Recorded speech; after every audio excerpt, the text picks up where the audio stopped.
दोस्तों, वैसे तो गोरू को मेरे साथ बतौर खलासी काम करते हुए करीबन 3 साल हो चुके थे, पर इसके बावजूद मुझे गोरू की कुछ आदतें बड़ी अजीब लगती थी। कभी कभार तो मुझे उससे डर लगने लगता था।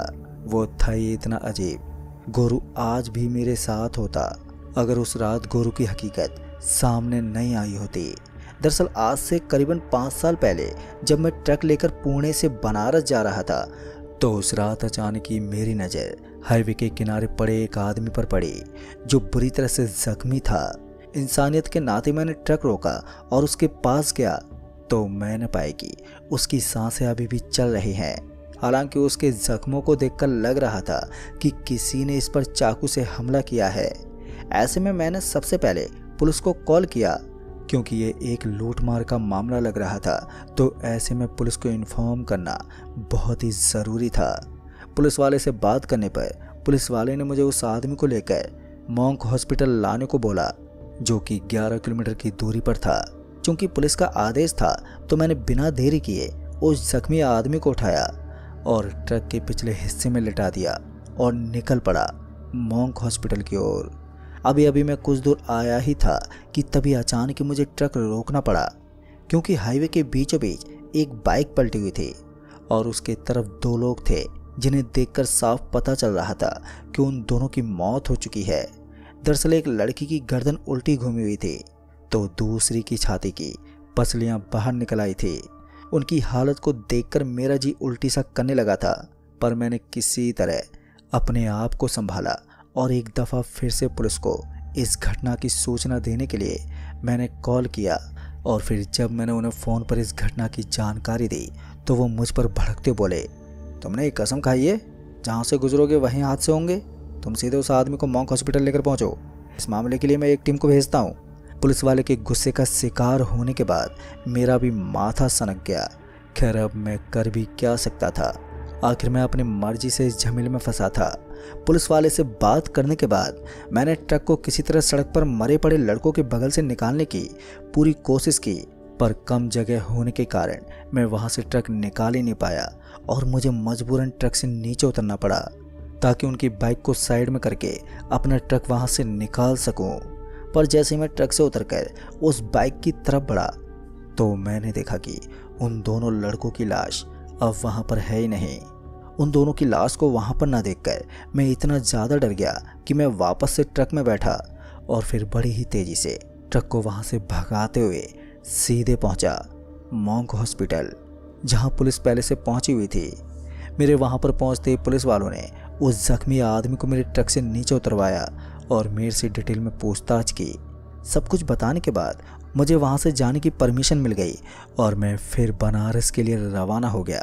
फिर जब मैं माल पहुंचा के वापस लौट रहा था तो मुझे पुलिस वालों का कॉल आया और मुझे मॉन्क हॉस्पिटल आने का आदेश दिया और मैं आदेश अनुसार रात के लगभग 11 बजे मॉन्क हॉस्पिटल पहुंचा, जहां मुझे हॉस्पिटल वालों ने मुझे उस आदमी को अपने साथ ले जाने को कहा। हॉस्पिटल वालों की बात सुनकर मुझे बहुत ही गुस्सा आ गया और मैंने उन्हें समझाने की कोशिश भी की कि मैं यहाँ का नहीं हूँ, मैं बहुत दूर का रहने वाला हूँ। भला मैं इस आदमी को अपने साथ कहाँ ढोता फिरूंगा। पर मेरी लाख दलील देने के बाद भी हॉस्पिटल वालों ने मेरी एक ना सुनी और मुझे उस आदमी को अपने साथ लेकर के अपने घर आना पड़ा। दरअसल वो आदमी खतरे से तो बाहर था, पर वो कुछ भी अपने बारे में बता नहीं पा रहा था, यहाँ तक कि किन लोगों ने उस पर हमला किया था। ऐसे में पुलिस वालों ने अपनी जिम्मेदारी का बोझ मेरे सर पर डाल दिया और मुझे उसका तब तक ख्याल रखने को कहा जब तक कि वो ठीक ना हो जाए। और फिर जब उस आदमी का ख्याल रखते हुए कुछ दिन बीते तो उसकी तबीयत में काफ़ी सुधार हो गया और जब मैंने उसका नाम पूछा तो उसके मुंह से निकला गोरू। हमें लगा कि गोरू ही उसका नाम है, पर जब वो हर सवाल के जवाब में गोरू ही कहता तब जाके हमें समझ में आया कि वो सिर्फ एक ही शब्द बोल सकता है, गोरू। अब ये गोरू का क्या मतलब है ये तो पता नहीं, पर उस रोज़ से हमने उस आदमी को गोरू का नाम दे दिया, जिसके बाद से वो हमारे परिवार का हिस्सा बन गया और वो हमारे साथ ही रहने लगा।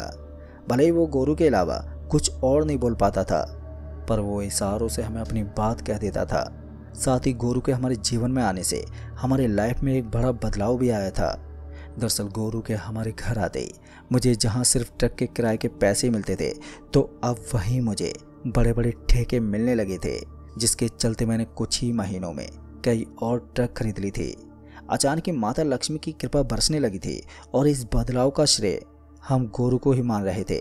यहाँ तक कि गोरू ने मेरे बिजनेस को भी संभाल लिया था और साथ ही अब सब कुछ अच्छे से चल रहा था। पर 1 साल बाद चीज़ें बदलने लगी थी।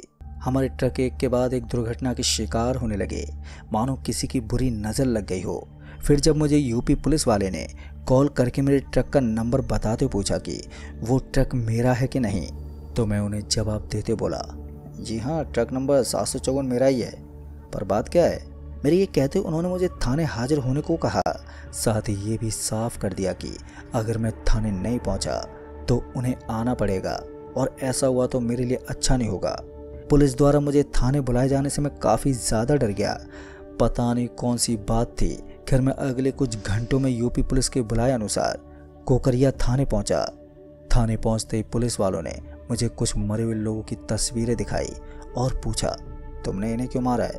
पुलिस वालों के मुझ पर खून का इल्ज़ाम लगाते ही मैं थोड़ा झुंझला उठा और थोड़ी ऊंची आवाज़ में बोल पड़ा, ये मुझ पर आप झूठा आरोप लगा रहे हो? मैं भला इन्हें क्यों मारूंगा? मुझे गुस्से से जवाब देता देख पुलिस वालों का पारा भी एकदम से चढ़ गया और मुझे धमकाते हुए बोले, ये तो तू ही बता पाएगा, क्योंकि हमारे पास सबूत है। इसलिए तेरी भलाई इसी में है कि अपना गुनाह कबूल कर ले, नहीं तो हमें अपने तरीके से कबूल करवाना होगा। पुलिस वालों की सख्ताई बढ़ती देख मुझे एहसास होते देर नहीं लगी कि यहाँ पर गर्मी से नहीं बल्कि नरमी से काम लेना पड़ेगा। भले ही मैंने कुछ नहीं किया है, पर अगर मैंने गुस्से से काम लिया तो ये मुझे किसी तरह से दोषी बना ही देंगे। ये समझ आते ही मैंने अपने आवाज़ में नरमी लाते हुए बोला, साहब मैं सच बोल रहा हूँ, आप मेरा यकीन करें। वैसे आप किस आधार पर मुझ पर शक कर रहे हैं?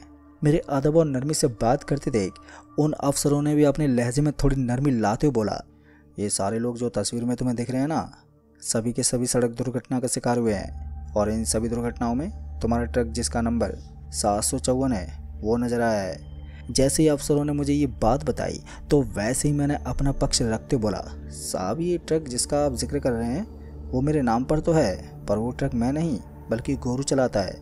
जैसे ही मैंने गोरू का नाम लिया तो वैसे अफसरों ने गोरू की पूछताछ शुरू कर दी। मैंने गोरू के बारे में वो तमाम बातें बता दी जो मुझे मालूम थी, और ये भी बताया कि वो गोरू के अलावा कुछ और बोल ही नहीं पाता। मेरे बताते उन्होंने मुझे गोरू को बुलाने को बोला, पर उस वक्त गोरू तमिलनाडु के मडुक्कू फैक्ट्री माल पहुंचाने गया हुआ था और उसे तमिलनाडु से वापस आने में 4 दिन का समय और लगने वाला था। दोस्तों उस वक्त तो पुलिस ने मुझे छोड़ दिया क्योंकि उनके पास ऐसा कोई ठोस सबूत नहीं था जिसके आधार पर वो मुझे अरेस्ट कर सके, पर उन्होंने मुझे जल्दी से गोरू को लेकर थाने में हाजिर होने को बोला। और जैसे ही गोरू तमिलनाडु से लौटा तो मैंने उससे खुद इस मामले की पूछताछ की, पर उसे तो कुछ भी मालूम ही नहीं था इस बारे में, मतलब कि गोरू निर्दोष था। और जब पुलिस ने गोरू से पूछताछ की तो उनके हाथ भी कुछ खास नहीं लगा और उन्हें गोरू को छोड़ना पड़ा। खैर इस घटना के बाद मुझे फिर 2 साल तक अलग अलग राज्य की पुलिस ने इसी तरह के केस में बुलाया, पर उनके हाथ भी यूपी पुलिस की तरह कुछ भी हाथ नहीं लगा। पर अब मेरे जहन में गोरू को लेकर बहुत से सवाल उठने लगे थे। मुझे अब लगने लगा था कि इन सब दुर्घटनाओं में गोरू का कोई ना कोई संबंध जरूर है, पर पुलिस वालों की भांति मेरे पास भी कोई भी सबूत नहीं था। જ્યારે હિપ રિપ્લેસમેન્ટની વાત આવે ત્યારે દર્દીને એક પ્રશ્ન હોય કે હું મારી ડે ટુ ડે એક્ટિવિટીમાં ક્યારે એક્ટિવ થઈ શકીશ, પોસ્ટ રિકવરીની એની શું શું અપેક્ષાઓ હોય છે એને થોડી માહિતી આપી શકશો? સામાન્ય રીતે જો રૂટીન કેસ હોય તો શેલ્બીમાં જે દિવસે ઓપરેશન થાય એ દિવસે ઊભા કરી દેવામાં આવે છે। 4 દિવસમાં સીડી ચડે ઉતરે, અઠવાડિયામાં ઘરે જવાય, 10 દિવસે પટ્ટી નીકળે। મોટાભાગના દર્દીઓમાં ટાંકા ઓગળી જાય એ રીતે ટાંકા લેવામાં આવતા હોય છે। 15 દિવસે પેશન્ટ છૂટા હાથે નોર્મલ ચાલી શકે અને 1 મહિના પછી ગાડી સ્કૂટર ચલાવી શકે। જોબ જો સિટિંગ જોબ હોય તો 15-20 દિવસમાં ચાલુ કરી શકે અને જો ટ્રાવેલિંગની જોબ હોય તો મહિનો સવા મહિનો।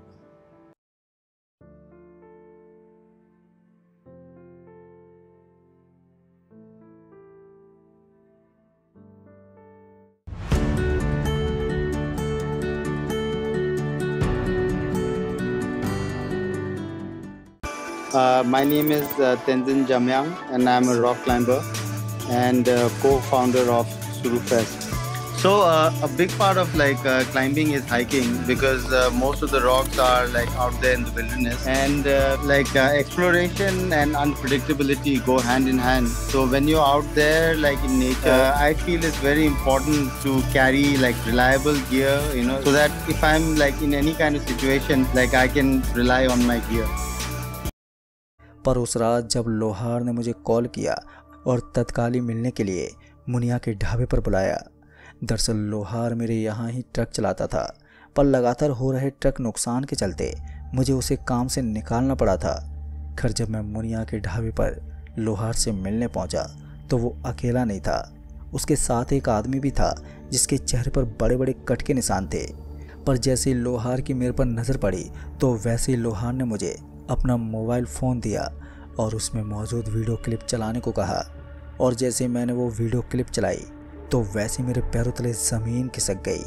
दरअसल उस वीडियो में एक ट्रक हाईवे पर चल रही थी, वो भी बिना ट्रक ड्राइवर के, और वो ट्रक किसी और की नहीं बल्कि मेरा वही ट्रक था जो गोरू चलाता था, ट्रक नंबर 754। अभी मैं अपनी फटी आंखों से वो वीडियो क्लिप ही देख रहा था कि तभी लोहार ने बोला, सरताज भाई गोरू इंसान नहीं है, वो कुछ और ही है। मैंने अपनी आंखों से गोरू को हाईवे नंबर 188 पर किसी इंसान को खाते हुए देखा है, और तो और ये मेरे साले का दोस्त, इसका ये भयानक चेहरा किसी और ने नहीं बल्कि गोरू ने किया है। आज से 3 साल पहले जब ये बनारस वाले हाईवे पर अपने 4 दोस्तों के साथ जा रहा था तो इन्होंने किसी आदमी को किसी दूसरे इंसान को खाते हुए देखा, जिसे देखकर इन्हें गुस्सा आ गया और उस आदमी को पकड़ने के लिए जब उस पर ये झपटे तो उस आदमी ने इन्हें भी मारने की कोशिश की, पर वो तो इनके पास उस वक्त चाकू था, इसलिए उस आदमी पर चाकू से हमला करके बचने में ये कामयाब हो गए, नहीं तो ये उसी रात मारे जाते। और वो आदमी कोई और नहीं बल्कि गोरू ही है। दोस्तों गोरू के बारे में ये सब पता लगते ही अब ये साफ हो गया था कि पुलिस वालों का शक बिल्कुल सही था। अब तो मुझे भी गोरू से डर लगने लगा था और अब मैंने पूरी तरह से गोरू को अपने काम से दूर करने का फैसला कर लिया और फिर मैं गोरू के लौटने का इंतज़ार करने लगा। पर यह इंतज़ार ही बनकर रह गया, क्योंकि उस रात के बाद गोरू फिर कभी नहीं लौटा, यहाँ तक कि मेरा ट्रक 754 भी हमेशा के लिए गायब हो गया। दोस्तों मैं ये तो यकीन से नहीं कह सकता कि गोरू इंसान था कि नहीं, पर वो जो भी था वो हम लोगों के लिए बिल्कुल भी ठीक नहीं था। उसकी शक्तियाँ सिर्फ हमें मौत देती। खैर गोरू का रहस्य उसके साथ ही हमेशा के लिए गायब हो गया। तो दोस्तों इस कहानी में बस इतना ही, लेकिन मैं अब आपको लेकर चलता हूँ एक और भयानक डरावनी कहानी की ओर, जो है एक कैब ड्राइवर की। दोस्तों सिरोली गांव के एक कैब ड्राइवर जिसका नाम विकास दुबे था, वो अक्सर देर रात तक अपनी कैब चलाकर अपनी अच्छी आमदनी कर लेते थे। मगर उनके गांव से लगभग 45 किलोमीटर दूर पालमगढ़ के एक सुनसान सड़क से जब वो देर रात घर लौट रहे थे तो उनकी नज़र सड़क के बगल में खड़ी एक महिला पर पड़ी। तो उस महिला ने उनसे पीने के लिए पानी मांगा, मगर उन्हें क्या मालूम था कि उस महिला को पानी पिलाना उनकी जान के लिए आफत बन जाएगा। जी हाँ दोस्तों, विकास दुबे जी की ये खौफनाक घटना बहुत ही डरावनी और दिल को दहला देने वाली है, जिसे सुनकर शायद आपके भी रोंगटे खड़े हो जाएंगे। तो चलिए जान लेते हैं इस पूरी रहस्यमय भरी कहानी को। दोस्तों सिरोली गांव जो कि पश्चिमी बंगाल के एक छोटे से कोने में स्थित है। विकास जी वैसे तो यहाँ के रहने वाले नहीं हैं, मगर वक्त के पहिए ने उन्हें उनके काम और रोजगार के चलते वहीं का बना दिया था। वहीं पर रहकर वो अपनी छोटी सी फैमिली के साथ विकास दुबे जी बड़ी अच्छी सुखद जिंदगी जी रहे थे। उनके पास उनकी एक कैब भी थी जिसे चलाकर वो घर का लालन पालन करते। मगर 17 सितंबर 1987 की रात जब वो रात के वक्त पालमगढ़ के एक सुनसान रास्ते से गुजर रहे थे कि तभी उनकी मुलाकात एक महिला से हुई जो सड़क के किनारे खड़े होकर उन्हें हाथ देकर कैब को रोकने का इशारा कर रही थी। विकास जी ने भी सोचा कि हो सकता है इस महिला को शायद लिफ्ट की ज़रूरत है, शायद कहीं पर जाना होगा, इसलिए रुकने का इशारा कर रही है। विकास जी ने भी पास जाकर कैब को रोक दिया और पूछा, जी कहिए क्या बात है, आपको जाना है कहीं पर? मगर बदले में उस महिला ने कहा कि उसे पीने के लिए पानी चाहिए। विकास जी ने भी अपनी पास रखी पानी की बोतल उस महिला को थमा दी। पानी पीने के बाद वो महिला एक तेज आवाज़ में हंसी और विकास जी को घूरते बोली, मुझे बस यहीं आगे तक जाना है। और ये बोलकर वो महिला पैदल ही वहाँ से आगे बढ़ गई। मगर उस महिला के इस बर्ताव से विकास जी अब डर से सकपका गए और उनके अंदर खौफ की लहर दौड़ गई। गनीमत थी कि उस महिला ने विकास जी को कुछ नहीं किया, पर अभी विकास जी कुछ और सोचते कि उन्होंने जल्दी से कैब स्टार्ट की और वहाँ से निकलने लगे। मगर उनकी हालत तब खराब हो गई जब उन्होंने एक बार उस महिला से थोड़ी दूर जाने के बाद पीछे पलट कर देखा था। दोस्तों, जब विकास जी ने पीछे पलट कर देखा तो वो महिला ऊपर हवा में उठी चल रही थी और फिर देखते ही देखते वो गायब हो गई। इससे पहले उनका दिल बैठने को होता कि उन्होंने एक तेज रफ्तार के साथ कैब को वहाँ से निकाला और सीधे अपने घर पर आकर ही दम लिया। फिर उसके कई रात विकास जी चैन से ना तो सो रहे थे और ना ही वो काम पर जा पा रहे थे। उनके मन और दिल दिमाग पर उसी महिला की सूरत छाई हुई थी। पूरी दिन रात उनके भीतर सवालों के बादल उमड़ उमड़ कर उन्हें परेशान करते। खैर, जब काफ़ी दिन बीत गए तो तब जाकर विकास जी ने फिर से काम पर जाने का रुख किया। मगर दिक्कत वाली बात ये थी कि उनका घर आने का वही एक रास्ता था। मगर पापी पेट के लिए उन्हें ऐसा रिस्क तो उठाना ही था। काम भी करना ज़रूरी था, इसलिए वो उस दिन काम पर चले गए। मगर दिक्कत वाली बात ये थी कि उस दिन भी उन्हें काम करते करते काफ़ी देर रात हो गई थी। किसी लंबी सवारी के चलते वो काफ़ी लेट हो गए थे, पर अब बारी थी घर लौटने की। लिहाजा उन्होंने अब घर लौटने के लिए उसी रास्ते पर कैब को मोड़ लिया। मगर जैसे उस रात वो उस सड़क पर कैब को चला रहे थे, उसी महिला का चेहरा और वो डरावने पल उनके जहन में फिर से घूमने लगे। बुरे से बुरे ख्याल उनके दिमाग में आ रहे थे। अभी वो अपनी रफ्तार से आगे बढ़ ही रहे थे कि तभी उन्हें महसूस हुआ कि आज फिर कुछ और ही अजीब होने वाला है। एक ठंडी हवा का झोंका उन्हें अचानक से छूकर गुजर गया और गाड़ी का इंटीरियर्स भी जैसे हल्के से कंपन में आ गए थे। तभी अचानक से उनको वही महिला फिर से दिखी।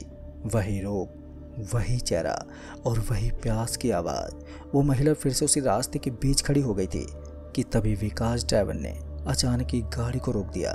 लेकिन इस बार उस महिला ने उससे कोई बात नहीं की, सिर्फ उन्हें घूरते हुए उनकी आंखों में एक ऐसी डरावनी छवि देखी जिसे वो कभी भूल नहीं सकते। तभी विकास जी ने सोचा कि ये कोई और नहीं बल्कि वही महिला है जिसे उन्होंने पहले देखा था। लेकिन इस बार वो महिला पहले से ज़्यादा अजीब महसूस हो रही थी।